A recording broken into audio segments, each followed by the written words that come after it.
I was looking forward to a fun trip with my girlfriends, using your card, when out of the blue, I received a call from Brian. I had already noticed his suspicious behavior, coming home late, secretive phone conversations with Nicole, and restlessness around the house. Was he plotting something with her all along? My suspicion that he might have teamed up with Nicole for some scheme seemed to be coming true. Luckily, I was prepared for such a situation. When Brian mentioned the trip, I decided to feign surprise. Mine, huh? What do you mean? I asked, trying to keep my composure as I prodded him to explain. The truth was, I already knew he was leaving for the trip today. Frankly, I found it unbelievable that he thought he could pull a fast one on me without planning it better. I had been patient with everything until that moment. However, now all I felt was a burning desire to get back at him. I had a revenge plan ready. It was about time we fought back against those insufferable siblings, especially considering all the patience we have shown over the years. I hoped they were enjoying their trip, completely unaware that one of their fellow travelers was on my side. My name is Pamela Smith, and I'm 33 years old, living with my husband Brian. I started working at my current company right after high school and climbed the corporate ladder through hard work and determination. Having acquired several certifications and a proven track record, I earned my position as a lead at the young age of 21. Despite my relative youth, I was Brian's superior at work. I was tasked with training Brian and two others when they joined the company. Despite being close in age, I was their supervisor. Brian often complimented my dedication and ambition. Over time, our professional relationship turned into a romantic one. Despite my initial reservations, I fell for him, and our relationship became typical: dinners, drives, and eventually moving in together. However, after moving in, I noticed Brian's sloppiness. I brushed it off, thinking he was comfortable enough with me to be himself. When he proposed, we discussed our future. He expressed his desire for me to quit my job and become a stay-at-home wife, managing the house and raising kids. While I didn't mind the idea, I was concerned about finances. I wanted to keep working and be flexible, especially if we were to buy a house. Our different views on finances and future plans created tension in our relationship, making me question his intentions further. We decided to discuss my job situation, and I reluctantly agreed. I didn't really want to quit my job, but I felt it was necessary to suggest it, or Brian might keep pushing the issue indefinitely. Before our wedding, we held an engagement party with both our families. It was there that I met Brian's sister, Nicole, for the first time. She barged into the bride and groom's waiting room without knocking, sized me up, snickered, and said, "So this is who Brian chose. A bit plain compared to his past choices, huh? Oh, I'm Nicole, your sister-in-law. I'm the type who doesn't hold back with family, so heads up." I stammered, I'm Pamela. Nice to meet you," as Nicole waved her hand dismissively and left the room. Her upfront attitude left me stunned, but it became clear that Nicole was quite the character. Later, I greeted Nicole's husband, who seemed like a decent guy. The wedding went off without a hitch, and Brian and I purchased a house we both liked. With the prospect of a busy life ahead, I put more energy into my work. One ordinary day off, the doorbell unexpectedly rang. Since I was occupied, I asked Brian to answer it. He returned, chatting and laughing, and I found out that Nicole had dropped by. "Pamela, hey there. Brian's doing pretty well, huh? Owning such a big house, good for him. After all, he's my little brother, right?" Nicole remarked. Brian played up his achievements since he probably told his sister that he had bought the house himself. I had contributed to the down payment and mortgage payments, but Brian insisted on having his name on the title. Since we were living together, I thought it didn't matter whose name was on the title, but the way he explained it to his sister annoyed me. I decided to hold my tongue and not make a scene. "I've got some snacks. Brian works really hard, you know," I said, trying to be polite. Nicole commented, "Why does Pamela sound so bossy? She's not the boss or anything." Brian chimed in, "Well, I am Pamela's supervisor at work." Nicole seemed surprised. "Oh, that's right. Did I not mention that?" Nicole then took an unexpected turn, saying, "When I started the job, Pamela was already a manager. Since she started working right after dropping out of high school, it couldn't be helped. If it were me, I'd surpass her in no time." I was taken aback and replied, "Wait, you dropped out of high school? You look so serious, and yet you're less accomplished than me." Nicole shrugged it off, saying, "Is there a problem just because I dropped out of high school?" Brian interjected, "No, not really. But Pamela, since he didn't graduate from high school, and I'm your sister-in-law, I can ask you for anything, right?" I couldn't fathom the logic of their conversation. I asked, "That's true, Pamela. Whatever my sister says is the final word. If you refuse, I'll kick you out of the house." I struggled to comprehend the bizarre situation.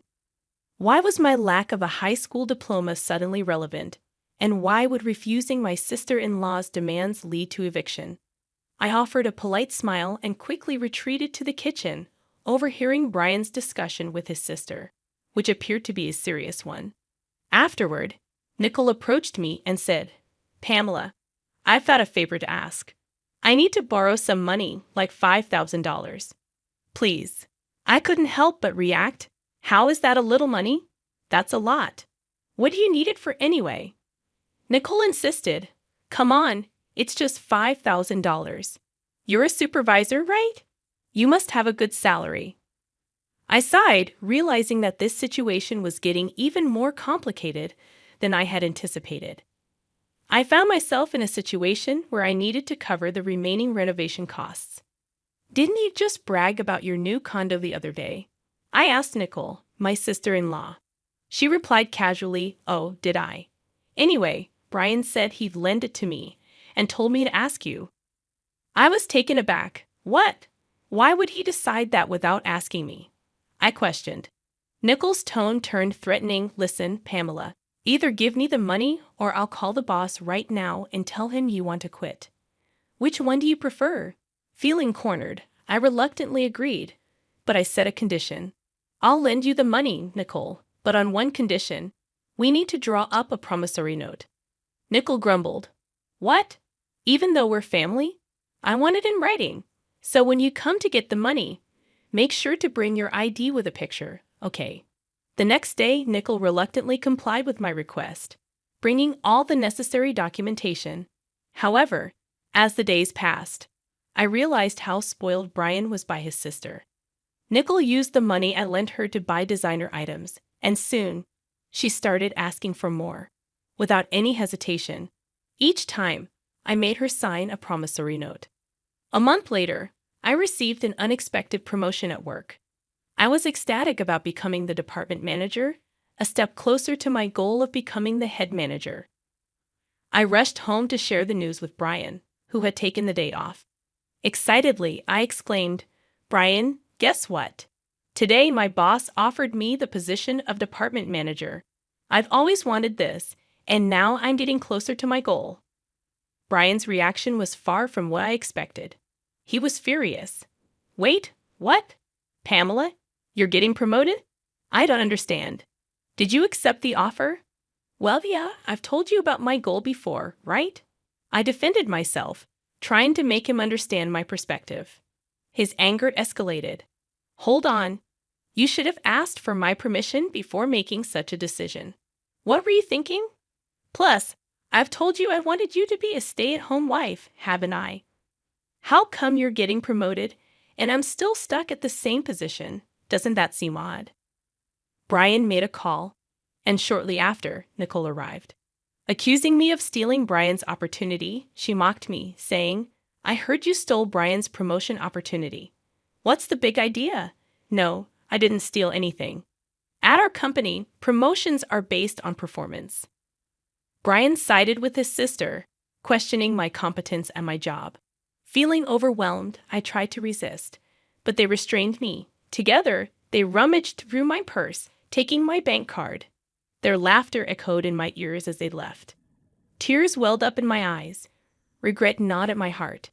It was clear that I had made a terrible mistake marrying Brian. As the realization dawned on me, I knew I needed to find a good divorce lawyer. That night, Brian didn't come home, And the next day, he shamelessly flaunted the extravagant expenses he had incurred using my money. The situation had reached a breaking point, and I knew I needed to take control of my life once and for all. I clenched my fists, suppressing the urge to snap back at Brian, especially when more employees began pouring into the office. On my way home, I checked my bank account and was shocked to find that $8,000 had been withdrawn. Once I confronted Brian about it, I couldn't contain my frustration. "Brian, what were you thinking? Taking out $8,000 for fancy barbecues and luxurious bars. That money is what I had saved from my single days. And now you've spent it without even discussing it with me." His response was infuriating. "It's my money, and I've already spent it. Can't do anything about it now," he said dismissively before retreating to the bathroom. In that moment, I made up my mind. I was going to divorce him. Over the following weeks, I consulted a lawyer, and the divorce preparations were underway. Brian's behavior grew even more suspicious. He started coming home late and rushed out of the house on his days off. My suspicions deepened, and I considered hiring a private investigator. Then, I received an unexpected call from Kevin, Nicole's husband, Brian's sister. Kevin was concerned about Nicole's behavior and mentioned that she had been spending a lot of time at Brian's place, leaving home late and sometimes not returning at all. During our conversation, I shared everything that had happened, including the money I had lent to Nicole and Brian's reckless spending. Kevin sighed and apologized for his wife's behavior, admitting that he had considered divorce but couldn't take action. When I suggested he use the evidence I had gathered, he hesitated but ultimately agreed to cooperate. We decided to expose their deceit. Kevin informed me that Nicole and Brian might be planning a trip, supported by the brochures and travel club cards he found. We devised a plan together, communicating via text and meticulously preparing for our next steps. 2 weeks later, Brian left the house early one morning, thinking he was fooling us all. Kevin had informed me about his departure, so I was ready. A few hours later, Brian called me, gloating about the trip. "I'm going to have a blast on your card with my sis and friends," he said, thinking he had successfully deceived me. But I was prepared. I decided to act surprised. "Mine? What do you mean?" "Explain," I replied, feigning ignorance. Brian, not realizing his plan was unraveling, elaborated. "We planned this trip ages ago. Kevin was just our backup plan in case something happened." Little did he know, I had my own backup plan. Kevin and I were ready to expose their lies and ensure they faced the consequences of their deceitful actions. "We felt that you've become too arrogant lately and decided it was time to teach you a lesson. Got it now? You can't stand up to us anymore," Nicole sneered, a hint of superiority in her voice. But I had reached my breaking point. I don't have to tolerate this any longer. I've been patient for so long. A little payback isn't too much to ask for. Brian chimed in, confident. "I don't feel anything anymore, not even a shred of emotion." I challenged him, reminding him of his earlier claim. "Brian, what did you say earlier about your debit card?" He responded, playing his part in their scheme. "I told you about your debit card, right?" "Huh? I have my card in my wallet, though." I checked my wallet, puzzled. "What? What are you talking about? Because here it is." "Wait, what the heck is this?" Brian's voice carried a hint of satisfaction. "You just noticed. Slow on the uptake, huh? Didn't you take my old gym membership card from the fitness club I used to go to? It's the same color and same stiffness." I gasped, realizing their trick. "Oh my God, it does say fitness club." But I swear, when I checked it, it was definitely a debit card. Brian revealed their scheme with a smug tone. "Actually, last night, I switched the debit card with the membership card. Seems like you didn't check this morning and just went with it." I felt a mix of disappointment and frustration. "So, it was a scheme by Nicole and Brian, huh? I'm so disappointed." Nicole added her piece, trying to maintain her arrogance. "Brian, tough break, huh? Don't get too cocky just because you're my stepsister. Got it? You'll remember this when we get back." Ignoring their taunts, I responded coldly, I won't accept anything but cash. Brian attempted to bribe me, but I stood my ground. Well, we'll see about that. Look forward to it. Ignoring their banter, I hung up the phone and went back to sleep, knowing I had something up my sleeve. Later in the afternoon, my phone rang incessantly. My screen was flooded with missed calls and messages. First, I called my brother-in-law, Kevin, and then answered Brian's call, ready to play my part. Hey, finally. Send the money ASAP, please, Brian pleaded, pretending to be cold. Unfazed, I questioned him. You said Kevin would help, right? Or is he not there? Ryan hesitated before responding. What? Do you know something? Ignoring his question, I kept my tone even. Anyway, it's freezing, and Kevin's not here. Should I clue you in? I decided to reveal my plan. Since you and Nickel teamed up, Kevin and I did too. Simple, right? Now do you get why I entertained you guys for so long on that first call? To buy time. Brian was taken aback, and Kevin. He hopped on another plane and is coming back here. Feeling triumphant, I hung up the phone once I received confirmation that Kevin had boarded the plane. Got it. What's your deal with my husband, huh? Don't tell me you're wrong. We teamed up to get back at you. Now find your own way back. See you. With that, I hung up on Nicole and Brian. Kevin, my brother-in-law, was on his way back, supporting my plan. As soon as Brian and his group returned, they confronted me, their voices rising in anger. Pamela, what the hell were you thinking? Be prepared to move out, okay? Kevin's with you, isn't he? Why did you even come back first? Unbelievable. Are you okay with me leading you? Apologize. I commanded them sternly, shut it and sit down. Kevin, usually calm, shocked Brian and his companion into silence, making them sit down immediately. The lawyer I had called and handed out his business cards to both of them, leaving them dumbfounded. Kevin and I handed them a stack of papers. As they read through them, their faces turned pale. Brian questioned, Wait a minute, this mentions property division. You're not saying it's about divorce, are you? Nicole added, It's written on mine too. Is this about a divorce? What did I do? Divorce has got to be a joke, right? Ignoring their confusion, I declared, I've been recording your daily outbursts, even the call you made from your vacation, Brian. I can't continue like this with you. Brian scoffed. Hold on, are you sure? I affirmed I said it, didn't I? I'm demanding half of the down payment from when we bought the house, the rest of the mortgage, and the repayment of the savings you spent from when I was single. Nickel, you spent the money you borrowed from me and also withdrew from my savings with Brian, right? You're going to repay that. Brian tried to destroy the evidence, stomping on the recorder, while Nickel tore the promissory note into pieces. Despite their attempts, I remained composed. Oops, indeed, you two don't think things through. Nickel, I have a claim against you two for spending all the savings and such. Say hi to that guy you got close to at the bar for me. Both of them shamelessly cried, facing the consequences of their actions. I presented my bill to Brian, totaling $115,000, and to Nicole, amounting to $31,000.